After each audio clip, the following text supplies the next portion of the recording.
Welcome back to another edition of Retail and Change, a CPI Thoughtcast. I'm joined today by Sebastien Terrason, who is a global product manager focused on note recyclers, correct? Right. Okay, so global product manager, what does that mean? What do you do? So obviously part of my work is to managing the product line, but one of the key elements of the product management is to look at retailer issues, what kind of problem they are faced, and talk to our customer, understand what are the painful points. And I would say that cash automation was bringing good improvements to the cash management, but there are still some improvement that has to be done on how they handle cash, how they refill the devices. So a day in the life of a product manager, you are out in the field talking to our end users, our customers, finding out what their problems are. You get all this information, you get all this intelligence. What do you do with it then? So first we talk to them in different situations.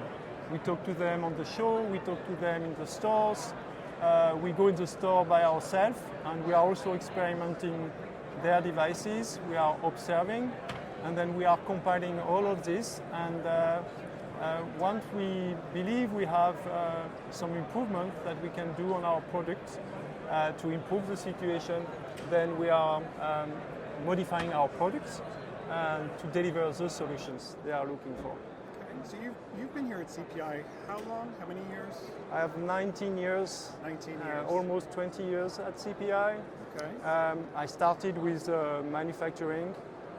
Then I was moving to the supply chain. I was doing some program management, and I've been doing global product management for 7-8 years now at CPI. Wow. So you must like it if you've been doing it for that long. I like it, yes, so much. Yeah. I imagine you hear some interesting stories from some retailers. Yeah, it's interesting to talk to them, to understand what are their issues, and being able to give them some solution to their problems is a great satisfaction for us. So you touched on it a little earlier. What are some of the problems that you're hearing? What are some of the issues that you're hearing from retailers right now? So retailers, when they have cash automation and they have staff, they have a lot of turnover on their staff. And when you have staff, you need to train them on how to operate the cash automation system. And training is cost. So if you can provide solutions that are simple, easier to operate, you are solving this training problem and the cost associated with the training. Right, and with turnover in retail, what it is, you train someone, almost a month later you need to train the replacement. Exactly. In some circumstances. So I imagine that's a huge issue. The education of their people to use the product. So what does that mean then? What does it mean for the retailers? And how did you come up with this new product that you're talking about today? So one of the specific issues they were faced is how you refill the device. Cash recycling in some kind of operations, sometimes you empty the device, so you have to refill the device, or because of consumption of the low denominations, you need to refill the device every day, every 2 days, every 3 days. And this operation can be painful for the staff, and painful in terms of how you interact with the device. So bringing a new solution that simplifies this operation. What kind of pain? You said it's painful. What kind of pain are they? It's painful because they need to open the cabinet, and to open the cabinet you need to have the keys, and then it's several layers of operation. You open the cabinet, you open the device, you have to remove a module. This module is that we call a loader, can be difficult to operate. You need to be specifically trained to operate this device, and then once you put the money in this device, you have to reinsert, lock again the device, and then close the cabinet and lock it again. So and from my experience in retail, either everyone has the keys, which is a problem, or only a few people have the keys and they're never around when you need them. Exactly. So I imagine that I can see why that would be a huge issue. So, so another way to do this operation will be to operate with a bunch node feeder. okay. So that's what we are adding today to our flagship banknote recycler is a bunch node feeder. With a bunch node feeder, you can operate without opening the cabinet. Almost everybody will know how to operate a bunch node feeder with no to very little training. So that's a big change and a big improvement for the staff. Now they don't need to open the cabinet anymore to refill the device using a bunch node feeder. Okay. So what is the difference between the BNR and the BNF, the recycler and the feeder? So the BNR, which is our flagship banknote recycler, has been operating for years, has many proven records of reliability and performance in different markets all over the globe. The BNF... Where would someone find a BNR right now? If I'm a consumer, where am I using it? You will find it in the retail, you will find it in the transportation market, in train station, in metro, in parking, and in retail, in the self-checkout. And large retailers in the US or in Europe. The recycler term means what? What does recycler means mean? that you recycle the cash. So you take the cash from a consumer and you keep generally the lowest denomination to give the change to the next customer. So you can make change in an automated way. Yeah. Okay. So the BNR, the recycler, pretty much I'm sure everyone has used at one point, whether they know it or not. The difference between that and the feeder is...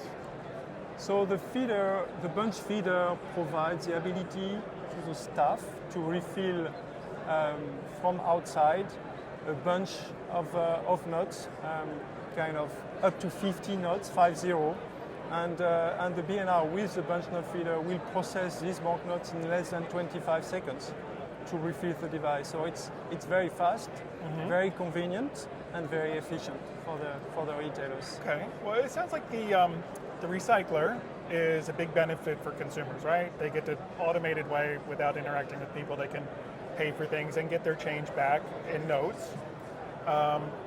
The addition of the feeder is less about the consumer experience and more about the benefit for the retailers, streamlining their operations, yes? It is true, but the BNF can also be used by the consumer if they want to use it.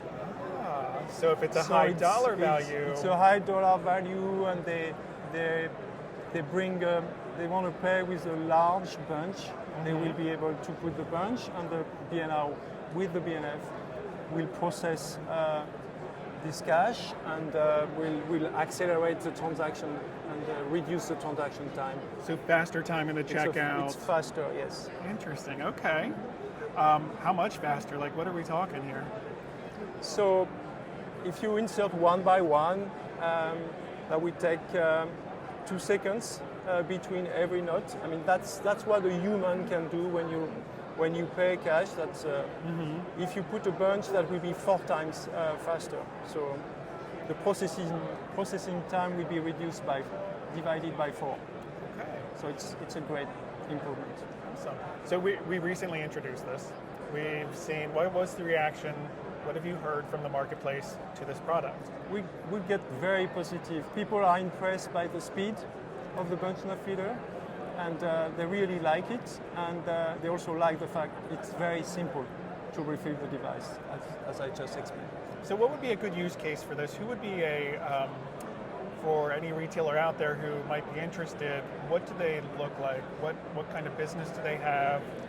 What kind of needs do they have? If they want us, and that's what they want, because that's what they confirm when we talk to them. They are looking for process simplification, less stress for their staff, less training curve.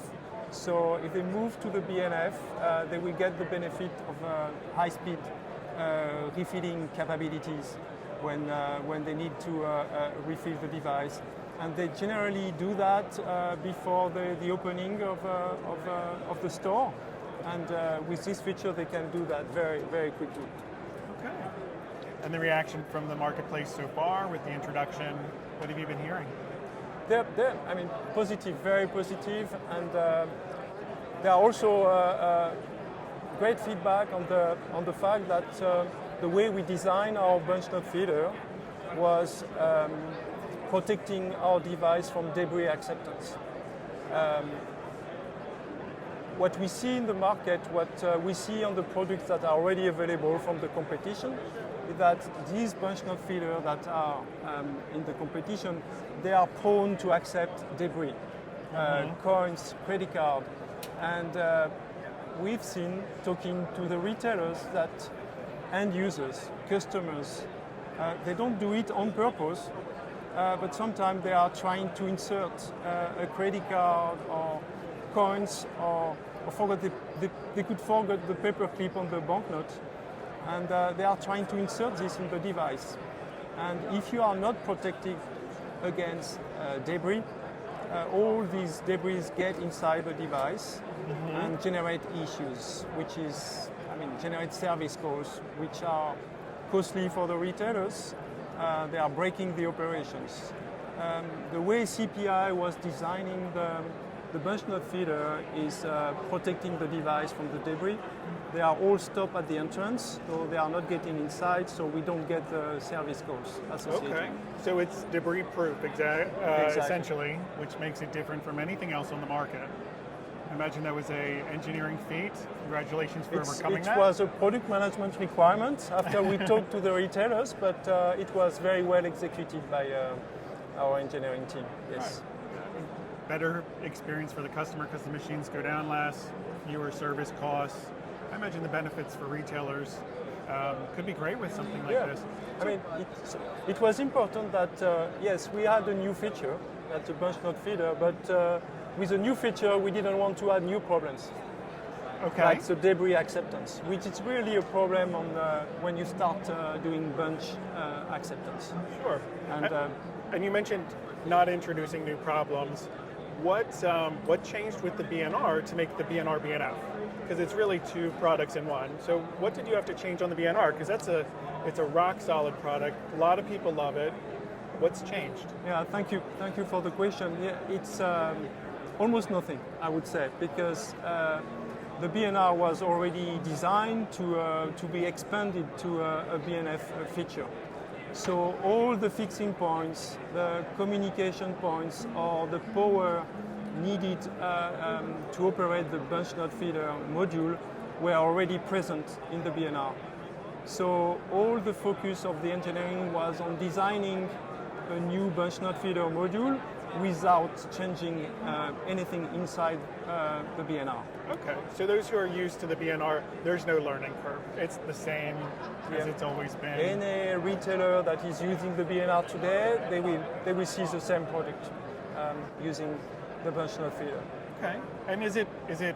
I know you mentioned reduced training, but how easy is it to learn how to operate? How easy is it for someone who is new to using it? When I say little to no training, it's because the way it was designed, the ergonomics around the bunch node feeder is very simple. We have very simple access points with yellow colors that will indicate the staff where to operate, how to open the BNF, and if a jam happens, if there is a banknote stop in the BNF, they will open it very easily. They will be able to clear the jam very easily and then go back in operations in a few seconds. So you must be very excited to launch this product into the marketplace. Congratulations. Thank you. What else are you hearing from a research perspective? What other challenges are you working on? There are many challenges that the retailers are. Ergonomics around the product. I did mention the improvement on how on the BNF we are managing this. Simplification around the process is always something that we hear about. So there are still some room for improvement for sure, and the team is working on this clearly. Excellent. So good things coming down the pike from you, huh? Yes, a lot of interesting topics. Awesome. For Well, sure. thank you for joining us. I really appreciate you joining the podcast, talking all about it. If anyone would like to learn more, please follow our LinkedIn page. We'll be posting more information on the BNR BNF as we continue to launch it, including some interesting use cases, testimonials. And if you enjoy our podcast, we encourage you to follow us too. We are on YouTube, Apple Podcast, and Spotify. Thank you.